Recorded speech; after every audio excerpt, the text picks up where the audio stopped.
Well, Michael, thank you so much. I just felt reminded of my time here at Georgetown, and I'm not kidding. My oldest friend and me, we left my hometown of Bonn at the very same time in the early 90s. I came here to Washington, D.C.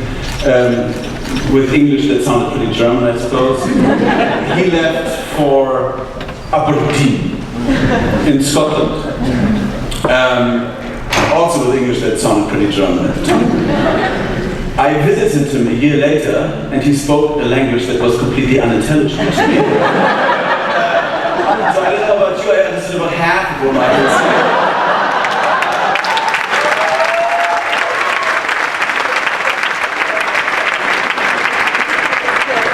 But that half was brilliant, I guess. And actually in the European Parliament, you know, we have 21 official languages. We have a cabin for Irish translators.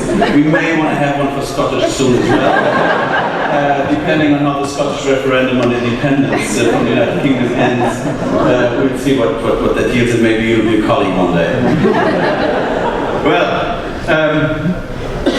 dear class of 2012, I feel very honored to be standing in front of you to be this year's alumni speaker. I've been invited by Professor Arendt. Thank you very much for that. You are about to be awarded a degree that is considered the best in its field. And I can testify that that is actually the way people see this degree. When I, coming home from Washington, going back to Germany, applied for a job at the German Foreign Office because I was a diplomat before I became a politician, so I used to have a decent job.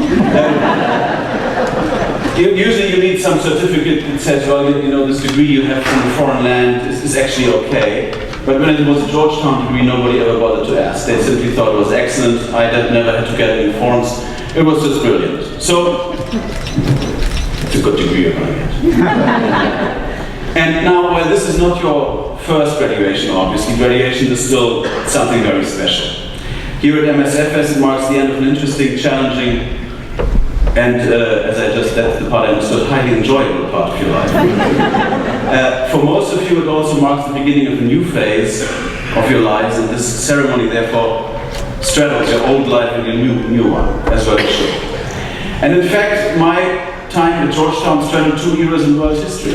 Michael just alluded to them. The world I had grown up in was quickly disappearing, while a new world order had not yet emerged. I arrived here in the fall of 1990. These were heady but very uncertain times. The Berlin Wall had fallen, but Germany was not united yet. Mikhail Gorbachev ruled Russia, but the Soviet Union had not ceased to exist. The dream of freedom and independence was strong, but the countries of Central and Eastern Europe were still held down by Warsaw Pact troops. Communism in China had seemingly been softened by free market reforms, but the tanks in Tiananmen Square had squashed even the slightest of political aspirations for more freedom and democracy. By the end of my first semester, however, German unification was a done deal. The Soviet Union was about to dissolve. The Cold War was over. Nearly all of Europe was free. It was hard to believe. Only a few years earlier, I had been a soldier serving in the German armed forces, learning to recognize Soviet tanks and helicopters from inside a NATO tank, preparing for the Cold War to turn into a hot one. What a miraculous turn of events. But these developments also meant that all of us here at Georgetown at the time had to relearn, really, literally relearn the world around us. And there were great people here to help us doing that. One of them taught a class called US-Soviet Relations. I took that class because the professor who taught it was said to be a great teacher. She sure was. Madeleine Albright was an inspiring, hands-on teacher and a really nice person too. I remember following the trip to her farm in West Virginia for a wonderful afternoon of barbecuing. I also remember the lasagna at her place here in Georgetown to have a discussion about, of all things, sexual harassment. It was a delicate matter to be sure, but Professor Albright simply declared in class, US-Soviet relations, that while no one was admitting it, everybody was interested in the topic, and that it had happened to women when she was young, but no one had ever dared to talk about it, and that had changed, and that she was interested in what the young generation thought, and that we were to come to her place to discuss it that evening. Okay.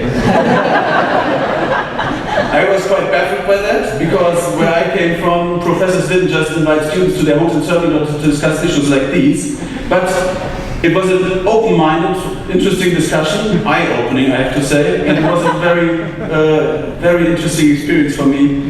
This open-mindedness about something that had nothing to do with the curriculum. And this open-mindedness, that was my experience here at Georgetown. And I take Professor Albright as an example, pars pro toto, of my larger Georgetown experience for all the students that I had the fortune to share my time here with, and the faculty as well.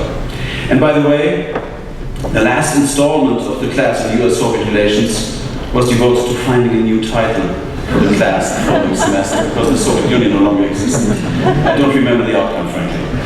Now, your time in Georgetown also straddled two important phases of world history. When you entered the program, Osama bin Laden was still a threat to the United States, to Europe, and freedom-loving people everywhere, whether they lived in Madrid, in London, served on a US battleship, or celebrated life in a club in Bali. Today, that is no longer the case.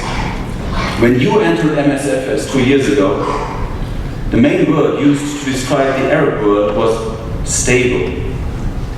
Today, it is spring. Millions of people are faced with a different future than the one they expected. Will it be a better future? Will freedom prevail? Will democracy take root? We will see.